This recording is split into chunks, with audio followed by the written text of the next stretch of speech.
7 ঘন্টা বেটা তোর লগে হাঁটলাম, তুই একটাবার আল্লাহর নাম নিলি না।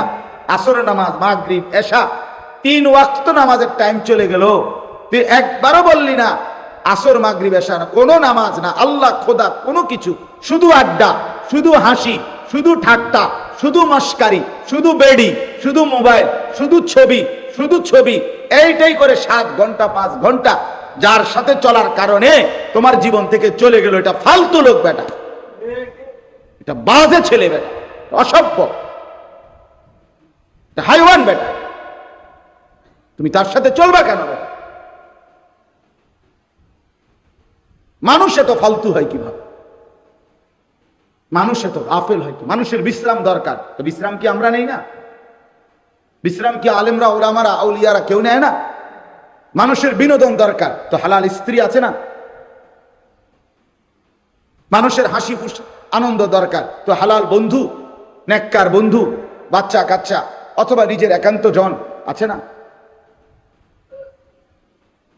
তাইলে এটা কেমন কথা? এটা কেমন আড্ডা? এটা কেমন বন্ধুত্ব?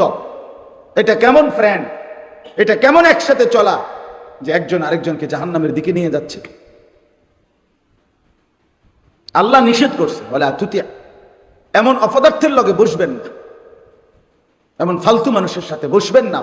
নবীজিকে নিষেধ করছে, ওয়াসবির নাফসাকা মা আল্লাযীনা ইয়াদউনা রাব্বাহুম বিল গাদাতি ওয়াল আশি ইউরিদুনা ওয়াজহাহু।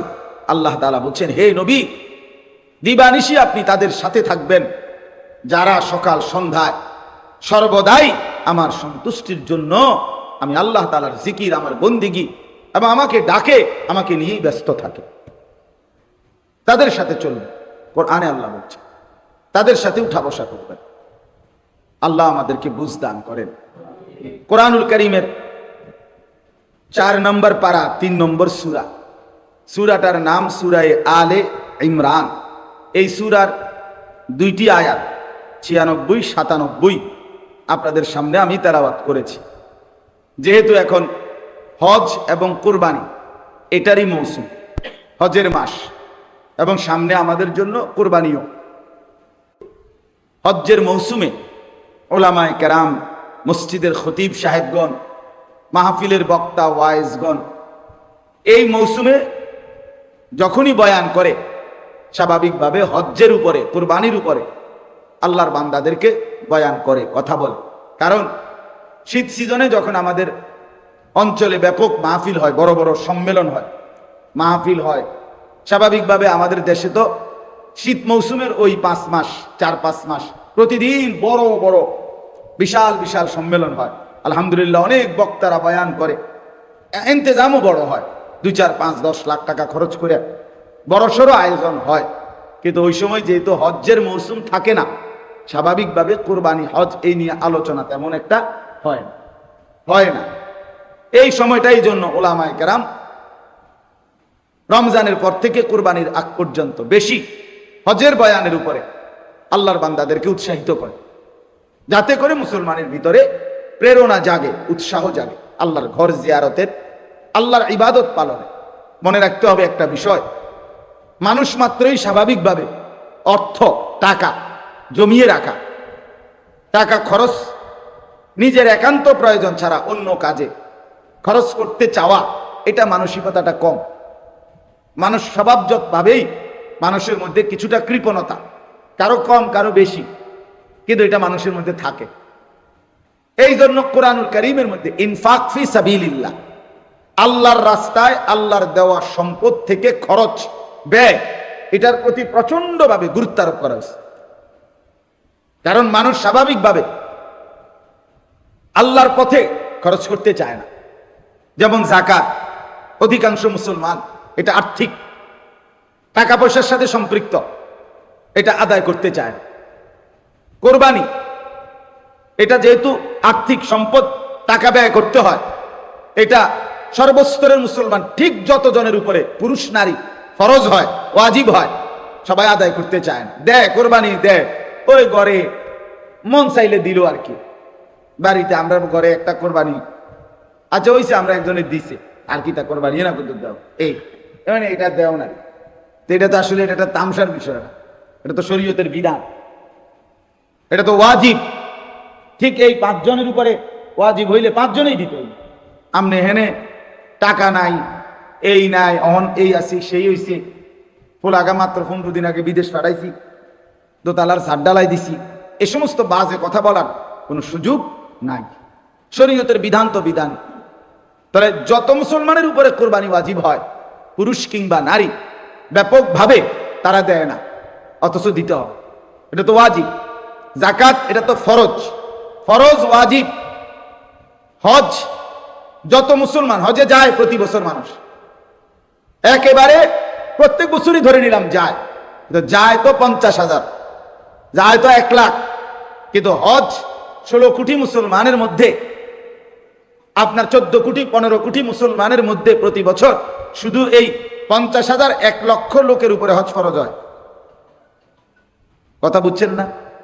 কি পরিমাণ মুসলমানের উপরে ফরজ হয়?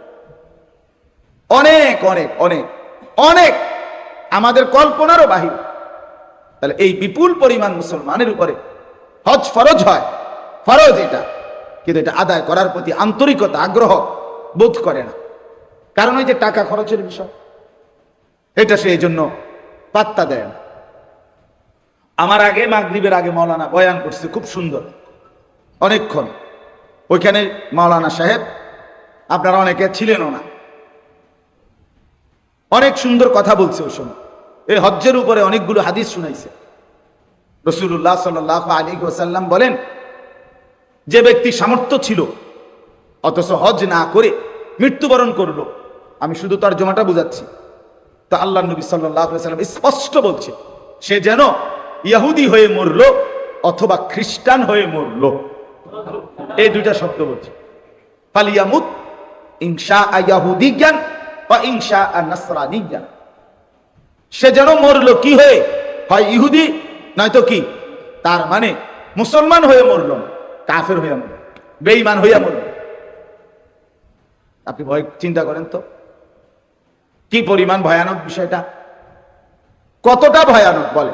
আহা, আমি সারা জীবন আমার সংসারটার লেগে কষ্ট করলাম, আমি 4টা ফোলা 5টা মাইয়া বিয়ে দিলাম, আমি এতগুলো ঘর বাড়ি বাজার ব্যবসা, কত ঘাম ঝরলো আমার, কিন্তু আমি খামখেয়ালি করে হজ করলাম না। এই বউ বাচ্চা গুলারে খাওয়াইতে গিয়া বাড়ি ঘর বিল্ডিং, কেহই নিজের টাকাটা সবটা নিজে বন খায়, বলি না আমি দিয়ে সব দিয়া বন কিনালাম, ভিজে ভিজে খামো, এরম নি। মানুষ তার উপার্জনের সব টাকা নিজের পেটে রুকানি লেগে ইনকাম করে। কথা বলেন না কেন? স্ত্রী সন্তানের জন্য মানুষ সবটুকু কোরবানি করে। কত মানুষ, কত অভিভাবক, পরিবারের প্রধান বাচ্চা কাচ্চার মুখের দিকে তাকাইয়া নিজের সুখ আহ্লাদ সব কোরবানি করে দেয়। নিজে একটা গেঞ্জি, সন্তানের 10টা গেঞ্জি, নিজের একটা লুঙ্গি, সন্তানের 10টা লুঙ্গি, নিজে খায় কোনো রকম, সন্তান আরামসে থাকে। কেন? আমার বাচ্চা, আমার সংসার, আমার ছেলে মেয়ে। আমি এবছর রমজানে উমরায় ছিলাম যখন, মক্কা শরীফ, তো ওইখানে আমি মক্কায় বাংলাদেশি যে প্রবাসী ছেলেরা থাকে, আমাদের প্রবাসী, ওদের সাথে আলহামদুলিল্লাহ আমার অনেক সম্পর্ক, অনেক প্রবাসী আমগরে মহব্বত করে, ওইখানে গেলেও দৌড়ে আসে, দেখা করে। তো আমি এইবারও মক্কা শরীফ কাছাকাছি হালাকা আছে, ওইখানে আমি গেছি। ওনাদের এরকম হোটেলে, তারা যেখানে থাকে প্রবাসীরা, ওদের এরকম রুমের মধ্যে বয়ান করছিলাম রাতে, এই সময় রাতের প্রায় 1:30-2টা বাজে এই সময়। তো প্রায় 26-27 জন বা 30 জন হবে এরকম ছেলে পেলে আসছে।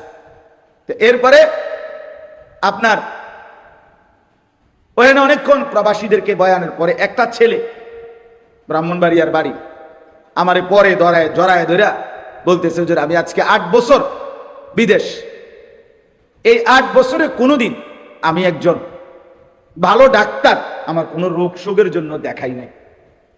হুজুর কসম দেখাই নাই। কেন? কয় এখানে ডাক্তার দেখাইলে যে ওষুধপত্র চিকিৎসা যা দেয়, এগুলো যদি আমি সবটা খরচ করতে যাই আমার 15-20 হাজার টাকা চলে যাবে, তো আমি বাড়ি পাঠাবো কেমনে? আমার বউ বাচ্চার জন্য টাকা পাঠাবো কিভাবে? এই জন্য ব্যথা বেদনার দুই একটা ওষুধ টষুধ ট্যাবলেট খাইয়া পড়ে থাকি। তো ছেলেটা আমার বলতেছে, 8 বছরে আল্লাহর কসম আমার ব্যক্তিগত সুখ আনন্দ বলতে কি জিনিস আমি জানি না, আমি কোনোদিন দেখি নাই হুজুর। আমি সারাক্ষণ আমার ফিকির থাকে হুজুর, বউ বাচ্চা, মা, বাড়ি ঘরে কিছু টাকা এমনি বাড়ি পাঠায়। এভাবেই তো সবাই, এভাবেই মানবেতর ভাবে থাকে, কষ্ট করে থাকে। একটা রুমে 12 জন 14 জন, কেউ চকিতে কেউ ফ্লোরে মিলাই জিলাইয়া থাকে। নিজেরা রান্না করে খায়, নিজেদের কাপড় নিজেরা ধোয়, নিজেদের কাপড় নিজেরা ধোয়। 12 ঘন্টা 14 ঘন্টা ডিউটির পর 1 ইঞ্চি, আমি যেমন আমি এই রাত্রে সারাদিন দৌড়াদৌড়ি করে রাতের 3টা 3:30 বাসায় গেলে তা আমার শরীরে তো আর কোনো বলই থাকে না, তখন একেবারে দুর্বল হয়ে যায়। তো একজন মানুষ 12-14 ঘন্টা ডিউটির পরে তার শরীরে আর ক্লান্তিটা কেমন? আর বিদেশে ফাঁকি তো দিতে পারে না, আমরা দেশের মতো সদবদ ফাঁকি ঝুঁকি আছে এখানে। তো সবকিছুই তো ক্যামেরা, সবকিছুই ক্যামেরার মাধ্যমেই তো জরিমানা, গারামা। গারামা মানে জরিমানা, শুধু গারামা। সৌদি আরবে দেখছি ট্রাফিক রে, রাস্তার যে ট্রাফিক, এই যে গাড়ির ড্রাইভার, ট্রাফিক রে আমার মনে মালাকুল মৌতরে এত ভয় করে না, ট্রাফিক রে এত ভয় করে সৌদি আরবে। এতটা কঠোর ট্রাফিকের আইন। চাইলে আমার বলার উদ্দেশ্য হলে, এত কষ্ট করে একটা মানুষ জীবনের সবটুকু পরিবার, স্ত্রী, সন্তান সবার জন্য দিয়ে দিল, বিনিময়ে যদি কবরে গিয়ে শুনে তার মরণ ইহুদির মরণ হইল, খ্রিস্টানের মরণ হইল, বেঈমানের মরণ হইল, আহা আফসোসটা কেমন হবে? কথা বলেন না? হায় হায় রে, 3টা পুত বিদেশ পাঠাইলাম, 3-12 36 লাখ টাকা ব্যবস্থা করতে আসছি, হজের বুঝি 5 লাখ টাকা ব্যবস্থা করতে পারলাম না হইলে। কথা বুঝছেন না? তখন আফসোস করবে কিনা? তখন তো এটা বলবে, আহারে কি করলাম রে, হায় হায়, এরম জানলে তো এত বড় ভুল আর করতাম না আমি, বোকামিটা কি বোকামিটা করলাম রে। টাকা 5-6 লাখ তো কষ্ট করে ব্যবস্থা হয়েই গেল, হইলে যাইতেই তো পারতাম, জমি 1 কোনা দিয়ে কুদুর বেচা লাইলে তো হইতো, 2 শতক জায়গা বেচলে তো 60, কিন্তু গেল। কোন মুসলমানের কাছে আপনার মনে করেন এই রাস্তার পাশে বাড়ির ভিটা ছাড়া রাস্তা বা খেতে, যে কোনো খেতে ফসলের জমি আর কি, একজনের আছে 10 শতক, এখান থেকে 3 শতক যদি বিক্রি করে তো মনে করেন 3 লাখ টাকা করে যদি শতক, তো 3 × 9 লাখ। একজন মুসলমান আল্লাহর ঘরে যাওয়া, থাকা, আসা, এইটুকুর জন্য যে খরচ, আর ওই সময়টা তার স্ত্রী, সন্তান, পরিবার পরিজনের জন্য যেই টাকা খরচ লাগে, বাজার, ওষুধপত্র, গ্যাস বিল, বিদ্যুৎ বিল, পানির বিল, বই খাতার টাকা টোকা মিলাইয়া 1.5 মাস, এই 1.5 মাসে যদি কারো ফ্যামিলির, মনে করেন আমি, তো আমার ফ্যামিলিতে আমি, আমার বিবি আর আমার ছেলে মেয়ে 4 জন, তো আমরা 6 জন। 6 জন মানুষ যদি 2 মাস বাজার সাজার এই সব কিছু লাগে, যা ওষুধপত্র মিলাইয়া জরুরি যা মৌলিক যা লাগে, কত? 2 লাখ। 2 লাখ টাকা লাগবে। আচ্ছা, রাজার হালেও যদি খায় তত 2 লাখ টাকা লাগবে, লাগবে না? আচ্ছা, ধরে নিলাম 2 লাখ এদের খরচার জন্য। আর ওই হজের সর্বোচ্চ টাকা 7 লাখ, এই আসা যাওয়া, এখন বাইরে গেছে, আগে না কম ছিল, আরো 2 বছর আগে। তাইলে এই 6-7 লাখ টাকা হজের, আর এখানে 2 লাখ, তো 9 লাখ হলো না? কথা বলেন না? 9 লাখ হলো কিনা? তাহলে এখন এই লোক, যেই লোকের এই 2 শতক 3 শতক 4 শতক জমি বিক্রি করে বউ বাচ্চার খরচ এবং হজের খরচ মিলাইতে পারবে, তারপরেও অতিরিক্ত আরো জমি তো আছে না, 10 শতক জায়গা আপনি বেচলেন 3 শতকে না, তা আরো 7 শতক, আরো 6 শতক, আরো 5 শতক জায়গা আছে কিনা বলেন? তো এইটা ছাড়া আপনার আর জমি নাই, আর ইনকাম নাই, আপনি কি সারা বছর চিরা চাবান? তো আরো ইনকাম আছে, তার বাজারে দোকান আছে, তার ব্যবসা আছে, তার কৃষি ক্ষেত খামারে যে ধানগুলো হয়েছে এবার, এই সবটি ধান কোনো ওনার নিজের ঘরে রান্নার জন্য না, বরং কিছু বেচবো সময়ে সময়ে, আছে না এমন কি? আছে। এই সবগুলো মিলাইয়া তো আরো টাকা আছে, কিন্তু শুধু কিচ্ছু নাই, শুধু এই 10 শতক বসত দুইটা জায়গার অতিরিক্ত এই 10 শতক জায়গা দিয়ে এক অংশ বিক্রি করিলেই পরিবারের খরচ, হজের খরচ মিলানো যেত। এখানেই আরো জমি আছে, আলগাড়ি বাদে দিলাম, টাকা টুকা সব বাদ। শুধু এটুকু থাকার কারণেই আল্লাহর কসম ওই মুসলমানের উপরে হজ ফরজ। এবারটা বইয়া রয়েছে, এবার পুঁতে যে বছর বিদেশ থেকে টাকা দিব তো ওই হবাটা হতে যাবে। আমাদের জমি দি কথা বলেন না কেন, আপনার জমি হেবড়া বইয়া রয়েছে, ফুতেরা যদি ফাড়া হেবড়া বসে রয়েছে, যদি এই দুনো মাইয়া বিয়ে দিয়ে সারে এরপরে যদি টাকা থাকে মিলাই তারে তো যাইব না রে, বাদ। উনি বসে রয়েছে, যদি এই বিল্ডিং এর কাম শেষ করতে পারে তাইলে হজে যাবে। উনি বসে রয়েছে, বাড়িতে মোট জমি হলো বসতে 20 শতক, তার সাসার লগে দিয়ে আরো 10 শতক আছে। এ জমিয়ান যদি কিনতে আরে আল্লাহ আল্লাহ করিয়া, তাইলে বাড়িটা একটু সুন্দর হয়, গেটটা সুন্দর হয়, ওয়ালটা সুন্দর হয়, এরপরে হবেটা হজে যাইব। হ্যাঁ, বাবা মুসলমান, হজ ফরজ হওয়ার সাথে এগুলোর কি সম্পর্ক? ছেলের বিয়ে, মেয়ের বিয়া, ছেলের বিদেশ, বাড়ির বিল্ডিং, জমি ক্রয়, এগুলোর সাথে হজ্জের কোনো সম্পর্ক আছে কি? আল্লাহ আমাদেরকে বুঝার তৌফিক দান করে। এই জন্য বললাম এটা গুরুত্বপূর্ণ, অনেক গুরুত্বপূর্ণ বিষয় হজ। আমি শুধু একটা মাসালা বললাম, এখানে এটা পুরা অগণিত ফতুয়া এখানে আছে, তো আমি বুঝানোর জন্য বললাম, আপনার একটা স্যাম্পল বললাম আর কি। আপনি এবার চিন্তা করেন, 20 শতক 30 শতক জায়গার মধ্যে 2-4-5 শতক জায়গা বেচ্চা হজে যাওয়া যাইতো, এরকম মুসলমান সামর্থ্যবান বাংলাদেশের 16 কোটি 12 কোটি মুসলমানের মধ্যে সর্বোচ্চ 10,000। বুঝছেন না কথাটা? হ্যাঁ, এরকম মুসলমান বুঝি অভাব পড়ছে? অসংখ্য মুসলমান, অগণিত মুসলমান, অগণিত মুসলমানের উপরে হজ ফরজ, কিন্তু সে গুরুত্ব দিচ্ছে না। বললাম এটা খামখেয়ালি, মনে যদি একান্তই দুনিয়ার সব শেষ করে যদি একান্তই মন চায় তাইলে যায়। এটা একটা বাচ্চা, তা ঠিক আছে, আর জন কোনো কামে নাই তো ঠিক আছে যা, টাইনা টুইনা কোন রকম টাকা বিলাইয়া আল্লাহর ঘর দেখাই যা। এটা কি মানে এই একটা খামখেয়ালি কথা? এটা ফরজ না তো? 5 ওয়াক্ত নামাজ এটা খামখেয়ালি নাকি ফরজ? তো হজ তো ফরজ, যাকাত তো ফরজ। এই জন্য আমি আপনাদের কাছে অনুরোধ করলাম, প্রথম আরো অনেক মাসআলা আছে হজ্জের, কোরবানির, কিন্তু এটা আপনাদেরকে বললাম একটা। আচ্ছা, কোরবানির কথাটা এবার বলি একটু, এরপরে তরজমা বলুন। কোরবানির বিষয়ে দেখেন,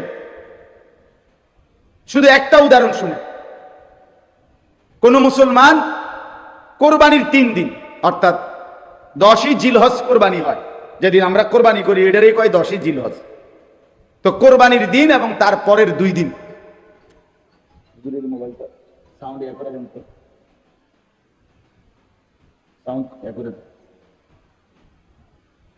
তো 10, 11, 12 জিলহজ মাসের এই 3 দিন মানে কোরবানির দিন আমরা যেটারে বলি, তারপরের 2 দিন সহ, এই 3 দিনের ভিতরে যদি কারো কাছে 52.5 বড়ি রূপার সমপরিমাণ টাকা মূল্য থাকে তাহলে তার উপরে কোরবানি বাজে।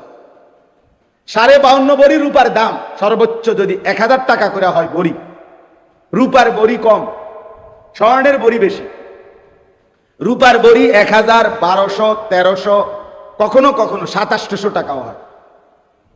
তাইলে যদি 1000 করে গড়ে হয় তাহলে 52,500, 52,500 কিনা এই ঈদের দিন, কোরবানির ঈদের দিন এবং তারপরের 2 দিনের মধ্যে যে কোনো টাইমে কারো কাছে যদি নিজের ঘরের এই মৌলিক প্রয়োজন, ওই যেটা আমি বললাম হাওয়ায় যে আসলি, বউ বাচ্চার বাজার, ওষুধপত্র সহ আমরা মৌলিক খরচ যেটা মোটা দাগে এই মৌলিক খরচ যা, তার অতিরিক্ত যদি ওই পরিমাণ টাকা সম্পদ কারো কাছে থাকে, তার উপরে কোরবানি ওয়াজিব।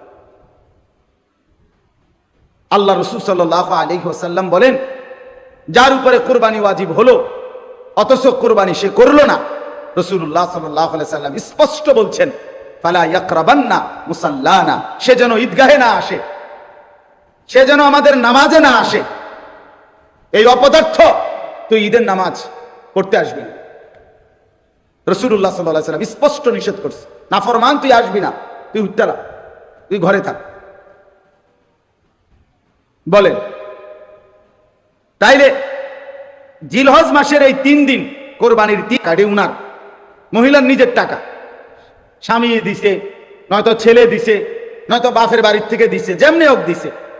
এই স্বর্ণ আর ওই টাকাটা মিলাইয়া যদি 52,500 টাকার দামের চাইতে বেশি হয়, এই মহিলার উপরে কোরবানি ওয়াজিব, নিঃসন্দেহে ওয়াজিব। তাইলে 1 ভরি স্বর্ণের দাম তো হলো 80,000, ওনার কাছে আরো আছে 5,000 ব্যক্তিগতভাবে টাকা, তো 85,000 ধরেন, তো 85,000 টাকা 52,500-এর চাইতে কম। তো তাইলে এই মহিলার উপরে কোরবানি ওয়াজিব হলো কিনা? কই আমাদের সমাজে কয়জন মহিলার কোরবানি দেয়? বেড়িতে গুস্তও না খাওয়ায়, কিন্তু কোরবানি রুটি গুস্তও না খায় উনি, কিন্তু কোরবানি হইল কই? রাসূলুল্লাহ সাল্লাল্লাহু আলাইহি ওয়াসাল্লাম বলেন, যে ব্যক্তি সামর্থ্য থাকার পরেও কোরবানি করলো না, সে যেন আমাদের নামাজে না আসে। কি পরিমাণ ধমক দিছেন! তাহলে আমি এই 2টা মাসালা আপনাদের বুঝাই, কোরবানির বিষয়ে বোঝা দরকার। আপনি মনে করেন ছেলেটা বিদেশ, অধিকাংশ মানুষের ছেলে বিদেশ আছে, তাহলে সে টাকা রোজগার করে, এখন হে প্রত্যেক মাসে বা 2 মাসে 3 মাস পর পরই বাপেরে 20,000 30,000 টাকা দেয়। এই ছেলেটা বাপের লাগিয়া পাঠায়, বাপ মার লাগিয়া। এখন কোরবানির সামনে এই উপলক্ষে ছেলেটা 30,000 টাকা পাঠাইছে, অথবা অন্যান্য বাড়ির চাইতে 5,000 বেশি পাঠাইছে। ধরেন আগে পাঠাইতো সবসময় 30,000, যেহেতু কোরবানি এই জন্য পাঠাইছে 40,000, কথার কথা 10,000 বেশি পাঠাইছে। এখন এই টাকাটা দিয়া ছেলেটার মা এবং বাপের কোরবানি করছে, বাপমার নামে কোরবানি দিছে। এখন ছেলেটা, তার কাছে তো টাকা আছে, তাতে শুধু 30,000 টাকা না, তার কাছে তো তার ব্যক্তিগত জমানো টাকা আছে, তো তার কাছে তো অবশ্যই 52,500 টাকার অতিরিক্ত টাকা তার কাছে ব্যাংকে হোক যেখানে হোক তার কাছে জমা আছে না? কথা বলেন না কেন? তাহলে এই ছেলেটার উপরে কোরবানি ওয়াজিব কিনা বলেন না? তো এখন তার যে বাংলাদেশে তার বাপমার নামে কোরবানি হলো, দিল, তো তাদের সওয়াব হইল, ঠিক আছে, তাদের কোরবানিও হয়েছে, কিন্তু এই ছেলের কোরবানি আদায় হয়েছে নি? কথা বলেন না কেন? তো এই 10 বছর ধরে ফুলাকা বিদেশ থেকে টাকা পাঠায়, বাপমার নামে কোরবানি হয়, তার কোরবানি? সে তো গুনাহগারী থেকে গেল, সে তো নাফরমানি থেকে গেল। এই ছেলের জন্য তো ঈদের নামাজ পড়তে নিষেধ করছে আল্লাহ, নবীজি সাল্লাল্লাহু আলাইহি ওয়াসাল্লাম। তুই তো পাপী রয়ে গেল। তাইলে বলেন কি পরিমাণ মুসলমান, এই চিন্তা হিসাব করলে কত পরিমাণ প্রবাসী অসংখ্য এমন আছে যারা বাপ্পার নামে কোরবানি দেয়, কিন্তু তার কোরবানি দেয় না। তো বলে বাপ্পার নামে কোরবানি দিত না? অবশ্যই দিব। বাপের যদি একটা লুঙ্গি লাগে, এর লাগে কি ফুতের লুঙ্গি কিনতো না? কথা কন না কেন? বাপের যদি একটা জামা লাগে, তো এর লেগে কি বাপের জামা আমি দিছি দেখা আমি আর খালি গায়ে আটমু নাকি?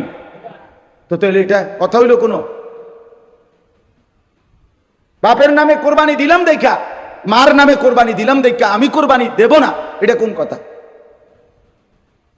ছেলেটার দোকান অথবা ছেলেটা ঢাকা কাজ করে, চাকরি করে, যেটাই করুক, তে বাইতাইয়া তার কাছে কিন্তু টাকা আছে 60,000-এর বেশি, কিন্তু বাইতাইয়া মাতে না, তার বাপের হাতে টাকা 10,000 দিয়া দেন, আপনি কোরবানি দেন, গোস্ত না খাওন, আপনার নামে দেন, আপনি মুরব্বী মানুষ, আপনি মরে গেলে আর পাইবেন কই কোরবানি? অথচ সে কিন্তু কি সামর্থ্যবান, কথা বুঝেন নাই আমার? তার কাছে টাকা আছে না, এই 10,000 টাকা ছাড়া তার দ্বারা আর টাকা নাই। তাহলে এই ছেলের উপরে তো কোরবানি ওয়াজিব, অথচ সে তার বাবার নামে কোরবানি দিল, বাবার সাথে শরীক দিয়া টাকা জমা দিয়া 10,000 টাকা বাবারে বুঝাই দিয়া শেষ। সে মনে মনে ভাবতেছে আমি তো কোরবানি দিছি, এই যে আব্বারে দিছি 10,000, তুই বেটা আব্বারে না 10,000 দিছ, কোরবানি দিছ কই? কোরবানি উপলক্ষে না 10,000 টাকা বাপেরে দিছ, তো তুমি তো সারা বছরই টাকা দাও, তো এখনো দিছো, এটা অসুবিধা কি? বাপ মার খেদমত তুমি করবে না? বাপ মারে তুমি দিবা না? বলেন কি পরিমাণ ছেলে যাদের কাছে টাকা আছে অথচ তারা কোরবানি দেয় না। বাইতাইয়ে নতুন জামা ফিন্দা ঈদগাহে মুসল্লা লইয়া নামাজ পড়তে যায়, কিত্তা যাও বেউকুফ, তুই হুতাতে না থাকবি, তুই গোস্ত আনলে গোস্ত খাবি। আরে বেটা তোরে বেটা ঈদগাহ যাইতে কইছে কে বেটা? এত সকাল ঘুমে তুরছু কিত্তা তুমি? গোস্ত রান্ধা হইলে না উঠবা, তোমার তো উড়াইবই তোমার আম্মা। এই জন্য এটা শরীয়তের বিধান। অনেক ছেলে আছে বালেগের উপরেই কোরবানি ওয়াজিব। অনেক ছেলে আছে ঢাকা, চিটাগাং শহরে, বন্দরে চাকরি করে, ব্যবসা করে, তাদের কাছে টাকা আছে, এতে অনুমনে করে আমি ফুলায় না। তুমি অবিবাহিত মনে করো, অবিবাহিত হইলেও কোরবানি যার উপরে ওয়াজিব হয় তাকে কোরবানি দিতে হবে না? না বউ থাকা সত্য? কথা কয় না, হয়তো এটা বুঝেই না, হয়তো মা এর বার্তাই দেয় না, এটারে হয়তো এটা কিছুই মনে যায়। তাহলে এখানে বিবাহিত অবিবাহিত না, তো বালেগ হলেই শরীয়ত সম্মত টাকা, শরীয়ত নির্ধারিত যার কাছে আছে তাকে কোরবানি দিতে হবে। তাহলে অসংখ্য মহিলাদের উপরে কোরবানি ওয়াজিব হয়, অসংখ্য ছেলের উপরে। ছেলেটাই অল্প বয়সী, 18 বছর 20 বছরের ছেলের বিদেশ পাঠাই দিছে, পোলা বিদেশ থেকে টাকা পাঠায়, বছরের পর বছর বাপমার নামে কোরবানি হয়, অথচ তার কাছে আরো টাকা আছে। তাহলে ওই টাকাগুলোর কারণে তো তার উপরে কোরবানি ওয়াজিব। এই জন্য দয়া করে বাপ, আরো অনেক মাসালা আছে, আমি শুধু বুঝায় বল। ওই 2 ভাই চাকরি করে অথবা 2 ভাই ব্যবসা করে, দোনো ভাইয়ের আলাদা 2টা দোকান, কিন্তু সংসারে একসাথে অন, এমন আছে না? মানে ভিন্ন হয়েছে না আর কি, দোনো ভাই বাপ মাও আছে করে, তো বাপ মার লগে একসাথে খায়। তো কাজে যেহেতু তারা এখনো সংসার ভিন্ন হয় নাই, যাদের ঘরে বউ লইয়া যার যে আলাদা থাকে যদিও, কিন্তু রান্দাবাড়ি এক লগে একসাথে খায় দেয়। তো দোনো ভাইয়েই কামাই রোজগারি করে, দোনো ভাইয়েরই কি আছে, ইনকাম আছে।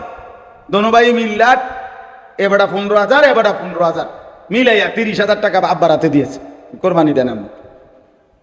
কারণ আমরা তো একসাথে খাই, গোস্ত তো রাইলে আমরা একসাথে খাও, আমরা কি আর এনে আলাদা খামুনি? তো গোস্তই তো খাওয়া, তো এটা তো আমরা একসাথে আসি। বুঝেন নাই কথাটা? তো এবারে এই 30,000 টাকা দিয়ে কার নামে কোরবানি দিল? বাপের নামে। তো তোমরা যে দুজন সামর্থ্যবান, তোমাদের কোরবানি কই হলো?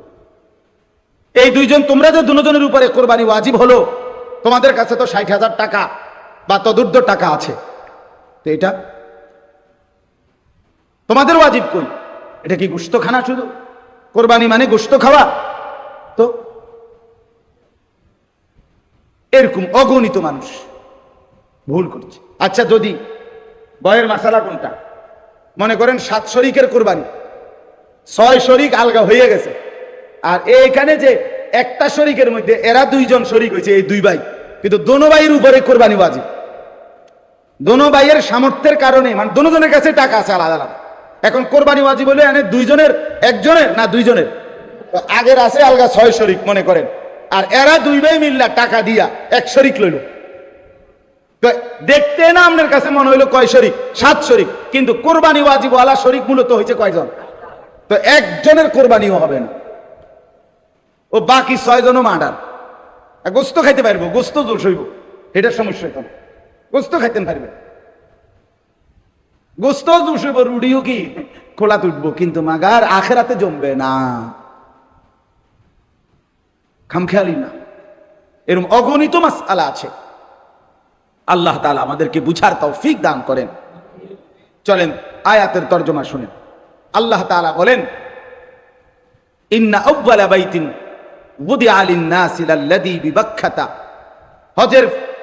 হজ এটা মূলত করা হয় কাবা ঘরকে কেন্দ্র করে। কাকে কেন্দ্র করে? তা আল্লাহ তাআলাকে যদি প্রশ্ন করেন, আল্লাহ কাবাকে কেন্দ্র করে হজ কেন করতে হবে? নামাজ বাড়িঘরে হয়, রোজা যে যেখানে আদায় হয়, যাকাত যে যেখানে আছে সেখান থেকে দিলেই হয়, তো হজে কি কি করতে হবে? আপনি আমার এটা কোন ব্যবস্থা করি, কথা বুঝছেন কিনা? নামাজ যাকাত রোজা যেহেতু এখানেই পালন করতে পারি, হজের জন্য এখানে যাইতে হবে কেন? তো আল্লাহ তাআলা কাবা ঘরের কতগুলো বৈশিষ্ট্য আল্লাহ তাআলা এখানে বলছেন। বলার পরে বলছেন এই এই বৈশিষ্ট্যগুলোর কারণে আমি আমার এই ঘরকে কেন্দ্র করে হজ ফরজ করলাম। কি কি বৈশিষ্ট্য কাবা, যেটা আমনের বাড়ি ঘরে নাই, যেটা বাংলাদেশ চীন জাপানে নাই, যেটা মক্কার ওই কাবা ঘরে আছে, সেটা আর কোথাও নাই। ওই বৈশিষ্ট্যগুলো শুধু সেখানেই পাওয়া যায়, অতএব সেখানেই হজ করতে হবে। এক নাম্বার, ইন্না আউয়ালা বাইতিন, আল্লাহ বলে আমার এই গোটা জমিনের কায়নাতের মধ্যে ওই জায়গায় যে কাবা, এটাই জমিনের প্রথম ঘর। জমিনের প্রথম, এটা মর্যাদা, এটা কাবার বৈশিষ্ট্য, এটা প্রথম ঘর। এই পৃথিবীতে প্রথম মাটি তে আল্লাহ তাআলা এই গোটা পৃথিবীতে প্রথম যে ঘরটা বানিয়েছেন সেটা কাবা, এটা এটার বৈশিষ্ট্য। দুই নাম্বার, বুদিআ লিন্নাস, এই ঘরটা আমি আল্লাহর পক্ষ থেকে বানানোই হয়েছে মানুষের জন্য। মানুষ সেখানে আসবে, আমার বান্দারা আসবে, এই জন্য আল্লাহ তাআলা কাবা বানাইয়া ইব্রাহিম আলাইহিস সালামের মাধ্যমে ইব্রাহিম নবীকে বলছে আযদিন ফিন নাসি বিল হজ, ইব্রাহিম তুমি মানুষদেরকে এই ঘরের উদ্দেশ্যে হজ করার জন্য ডাকো। তাহলে আল্লাহ বলেন আমি বানাইছি মানুষের জন্য, তো মানুষ যাবে না তো কে যাবে? আমার বান্দা আসবে না তো কে আসবে এখানে? তো এটা বানানোই হয়েছে ইমানদারের জন্য, এটা বানানোই হয়েছে মুমিনের জন্য, এটা বানানোই হয়েছে মুসলমানের জন্য। সুবহানাল্লাহ। তিন নাম্বার, লাল্লাযী বিবাক্কা, আল্লাহ বলে কাবা শুধু কেবল এটা মক্কাতেই অবস্থিত। কোথায় অবস্থিত? কাজেই এত বাই এত, দৈর্ঘ্যে কত, প্রস্থে কত, সব কিছু একেবারে ইঞ্চি মিলাইয়াও যদি পৃথিবীর অন্য কোথাও কেউ এমন একটা ঘর করে এবং এভাবে কালো, যেই গিলাফটা কালো গিলাফ কাবা ঘরের মধ্যে লাগায়, এটা তো সৌদি আরবে কোম্পানিতে বানায়, একটা নির্দিষ্ট জায়গা আছে, ওরা সারা বছর এই গিলাফটা বানায়। তো এই গিলাফ এখানে একটা বানাইলে এটা এরকম 1000টা গিলাফ বানানো কি অসম্ভব? তো এটা জায়গায় জায়গায় এরকম একটা ঘর বানাইয়া গিলাফটা লাগাইয়া দিলেই তো হয়। আল্লাহ বলে না, হয় না। লাল্লাযী বিবাক্কা, এটা মক্কাতেই হতে হবে, এখানেই যেটা এটাই এটাই। এই জন্য ওই যে আব্রাহা বাদশাহ ইয়ামানে বানাইয়া কাবার মর্যাদা দিতে চাইছিল, মক্কার এক লোক গিয়া ওইখানে পেশাব পায়খানা করে দিয়েছে, যা তোর এটা দিলাম। এই কারণেই আব্রাহা বাদশাহ হাতি নিয়ে আসছিল কাবা ধ্বংস করতে। কথা বুঝছেন তো? এটা মক্কাতেই অবস্থিত। চার নাম্বার, মুবারাকান, আল্লাহ বলেন কাবা এই যে মক্কার, এটা বরকতের খাজানা, বরকতের খনি, বরকতের খনি এটাতে। আল্লাহর ঘর কাবাতে আসছে আর বরকতে বরকতে আল্লাহ তাআলা তার জিন্দেগি ভরে দিয়েছে। পাঁচ নাম্বার, ওয়া হুদাল লিল আলামিন, এটা সারা বিশ্ববাসীর জন্য হেদায়েতের কেন্দ্র। সুবহানাল্লাহ। এখানে যে আসবে আল্লাহর জন্য, আল্লাহর রাজি খুশির জন্য, সে নিশ্চিত হেদায়েত পেয়ে যাবে, তার জিন্দেগি বদলাবে, তার পরিবর্তন হবে, এটা বৈশিষ্ট্য। ছয় নাম্বার, ফীহি আয়াতুম বাইয়িনাত, আল্লাহ বলে এই কাবার চারিদিকে অগণিত আল্লাহর কুদরতের নিদর্শন আছে। কাবার ঘর দেখলে আল্লাহর কুদরত, কাবার দরজা দেখলে আল্লাহর কুদরত, হাজরে আসওয়াদ পাথর দেখলে আল্লাহর কুদরত, হাতিমে কাবা দেখলে আল্লাহর কুদরত, মুলতাজিমার সামনে দাঁড়াইলে মুলতাজামের আল্লাহর কুদরত। এরপরে কাবা ঘরের ছাদের পানি যেই পড়ে মিজাবে রহমত, এটার দিকে তাকাইলে আল্লাহর কুদরত। হাজী সাহেবদের চেহারা, হাজী সাহেবদের এই ঘোরাফেরার দিকে তাকাইলে আল্লাহর কুদরত। তাওয়াফ দেখলে আল্লাহর কুদরত, সাফা মারওয়ায় আল্লাহর কুদরত, এখানে কদম কদম আল্লাহর কুদরতের নিদর্শনই নিদর্শন। আল্লাহকে যদি বলেন আল্লাহ আরো দুই একটা আমনে কর না, তা আল্লাহ বলে মাকাম ইব্রাহিম, এখানে একটা বড় সড়ো আমার কুদরত আছে, আসলেই দেখবা বান্দা, সেটা হচ্ছে ইব্রাহিম আলাইহিস সালামের স্মৃতি চিহ্নওয়ালা পাথর। ইব্রাহিম আলাইহিস সালাম আল্লাহর হুকুমে কাবা ঘর এই দেওয়াল যে সময় পাথর গাঁথতেছিলেন, দেওয়াল উঠাইতেছিলেন, তখন আল্লাহ তাআলা জিবরাইলের মাধ্যমে একটা পাথর পাঠাইছেন। এই পাথরটা ইব্রাহিম আলাইহিস সালামের পায়ের নিচে দিছে। ইব্রাহিম আলাইহিস সালাম এই পাথরের উপরে দাঁড়িয়ে কাবা ঘর নির্মাণ করছেন। আল্লাহ তাআলা স্বয়ংক্রিয়ভাবে ওই পাথরটাকেই লিফট বানায় দিয়েছেন। এটা ইব্রাহিম আলাইহিস সালামের প্রয়োজনে উপরে উঠতো, নিচে নামতো। তো এই পাথরটা আল্লাহকে বলছে, আল্লাহ আপনার বন্ধু আমার উপরে পাও দিয়া রাখছে, আমি পাথর যদিও শক্ত, কিন্তু আমার একটু মন চাইতেছে আপনি যদি আমার সুযোগ দেন আমি একটু নরম হইয়া আপনার বন্ধুর পায়ের চিহ্নটা আমার মধ্যে নিয়ে নেই। তা আল্লাহ বলছে ঠিক আছে। তো পাথর নরম হয়েছে, ইব্রাহিম আলাইহিস সালামের দুই পাও পাথরের মধ্যে দাইবা গেছে, একবারে খাপে খাপ পায়ের চিহ্ন লাগিয়া গেছে। এখন আজ ৬,০০০ বছর পরেও ইব্রাহিম আলাইহিস সালামের সেই পায়ের চিহ্ন বিশিষ্ট পাথর ওইখানে অবিকল একই রকম আছে। ফীহি আয়াতুম বাইয়িনাত মাকামু ইব্রাহিম, এটা বৈশিষ্ট্য। আপনি গেলে দেখবেন, চলেন যাই, বলেন ইনশাআল্লাহ। যে দিল আল্লাহর ঘর দেখতে চায় না সেটা কোনো দিলে না, তুই বেটা কোনো মুসলমান মহব্বতওয়ালা হলি না।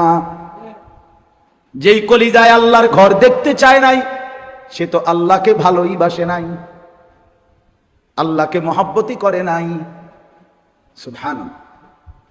ওয়ামান দাখালাহু কানা আমিনা, এই শেষ বৈশিষ্ট্য হইল আল্লাহ বলে আমার এই কাবা এমন জায়গা এখানে আসলেই নিরাপদ, আসলেই নিরাপদ, গুনাহ থেকেও নিরাপদ, নাফরমানি থেকেও নিরাপদ, শত্রুর হামলা থেকেও নিরাপদ, কারো জুলুম অত্যাচার থেকেও নিরাপদ।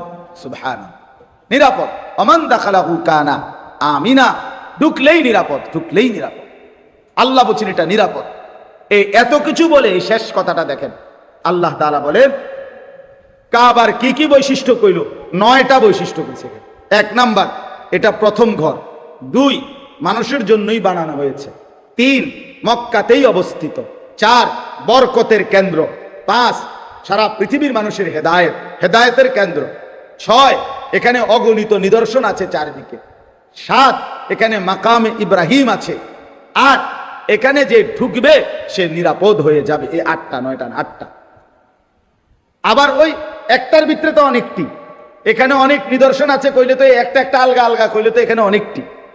সর্বশেষ আল্লাহ বলেন এই এতগুলো বৈশিষ্ট্যের কারণে ওয়ালিল্লাহি আলান নাসি হিজ্জুল বাইতি, আমি আল্লাহ আমার সন্তুষ্টির জন্য আমার বান্দাদের উপরে মানিস্তাতা ইলাইহি সাবিলা, শরীয়ত কর্তৃক নির্ধারিত সামর্থ্য যাদের আছে তাদের জন্য এই ঘরের হজ ফরজ করে দিলাম। আল্লাহ এবার শেষ বলে বান্দা শুনো, আমি এত বড় মর্যাদাপূর্ণ কাবা, এত বৈশিষ্ট্য বললাম, হজটাকে ফরজ করলাম, সামর্থ্য আমি দিলে তাইলে যাইতে কইছি, আমি যদি সামর্থ্য না দেই তাইলে যাওয়ার দরকার নাই। তাইলে আমি সব কিছু আমি দেওয়ার পরে বলার পরেও যে অবজ্ঞা করবে, তুচ্ছ তাচ্ছিল্য করবে, খামখেয়ালি করবে, ওমান কাফারা ফা ইন্নাল্লাহা গানিয়্যুন আনিল আলামিন, আল্লাহ বলে কেউ যদি অস্বীকার করে, অবজ্ঞা করে, তাইলে আমি রব্বুল আলামিন সারা পৃথিবীও যদি আমার এই ঘরকে পাত্তা না দেয় আমার কোনো অসুবিধা নাই, আমি কারোই মুখাপেক্ষী না, বরং সবাই আমারই মুখাপেক্ষী। 16 কোটি মুসলমানও যদি হজ না করে আল্লাহর কিছুই যাবে না, আসবে না, ক্ষতিগ্রস্ত হবে আমরা। কথা বলেন না কেন? বাংলাদেশ থেকে যদি কেউ হজে না যায় তো কাবা ঘরের এক সাইড কাইতে হয়ে যাবো নাকি? তা আল্লাহর ঘরের মর্যাদা কমে যাবে না? আল্লাহর মর্যাদা কমে যাবে। কিন্তু আমি না গেলে, আপনি না গেলে, হজ ফরজ হওয়ার পরেও তা আপনার আমার মরণ যদি ইহুদির মরণ হয়, খ্রিস্টানের মরণ হয়, তো কি হবে কবরে, কি হবে হাসরে, কি হবে আখেরাতে, কি হবে পরকালে? এই জন্য দয়া করে কথা এখানেই শেষ। মেহেরবানি করে চলেন, কিছু মাসালাও বললাম অল্প করে, আবার ফজিলতও বললাম হজ্জের, কোরবানি, হজ এবং কোরবানি, যাকাত এগুলো আদায়ের প্রতি আরো যত্নবান হবেন। আল্লাহ তাআলা আমাদেরকে তৌফিক দান করেন। যে কয়জন নওজোয়ান ছেলে আছো ভাইয়া, মেহেরবানি করে অনুরোধ করছি, কষ্ট করে গরমের মধ্যেই ভাই আল্লাহর কথা শুনেছো ভাইয়া, আমার অনুরোধ রইল মুসলমানের যুবক 5 ওয়াক্ত নামাজ পড়তে চেষ্টা করো ভাইয়া। মোবাইলের এই আসক্তি, নারীর ছবি, জেনা ব্যভিচারের এই দৃশ্য, সারাদিন বন্ধুদের এই আড্ডা, খোদার কসম শেষ পর্যন্ত আখেরাত না, আখেরাত তো নাই, দুনিয়াও খুব বেশি লাভবান হবে না, খুব লাভবান হবে না, কাঙ্ক্ষিত কোনো ফলাফল আসবে না। বড় মোবাইল থাকবে না পৃথিবীতে, আমি বললাম ফিতার ক্যাসেট পৃথিবীতে নাই, চ্যাপ্টা চ্যাপ্টা সিডি এখন আর নাই, কেউ জানতো না। ওরা যারা বানাইছে ওগুলো যখন চলছে তখন কেউ বুঝতো না যে এগুলো থাকবে না। ফিতার ক্যাসেট আমি দেখছি, ওই যে ফিতাওয়ালা ক্যাসেট যে সেগুলো আছে এখন, চলে এগুলো, সিডি চলে এগুলো, যে চ্যাপ্টা চ্যাপ্টা, তো এগুলো তো আমিও দেখছি। তা আমার বয়স তো কমপক্ষে 600 বছর, ঠিক না? তো আমি তো দেখছি আজ থেকে 25 বছর আগে, আমি তো দেখছি রে বাপ। তো 20-25 বছরের ব্যবধানে এগুলো টোটালি উঠে গেছে। এখন বাচ্চারা যদি মোবাইলে, আরে ফিতার ক্যাসেট চিনাই তো হয়তো মোবাইলে হয়তো টোয়াইয়া বাইর করে দেখান লাগবে যে এই রুম আছে। এই জন্য বড় মোবাইল, এই প্রযুক্তি, এগুলো থাকবে না। কিন্তু আমি আর আপনি কোনো দিন শেষ হবে না। কবরে যেতে হবে, হাসরে যেতে হবে, মিজানের সামনে দাঁড়াইতে হবে, ফুলসেরাত পার হইতে হবে। কাজে ক্যাসেট থাকবে না, ফিতা থাকবে না, মোবাইল থাকবে না, আমি থাইকা যাবো।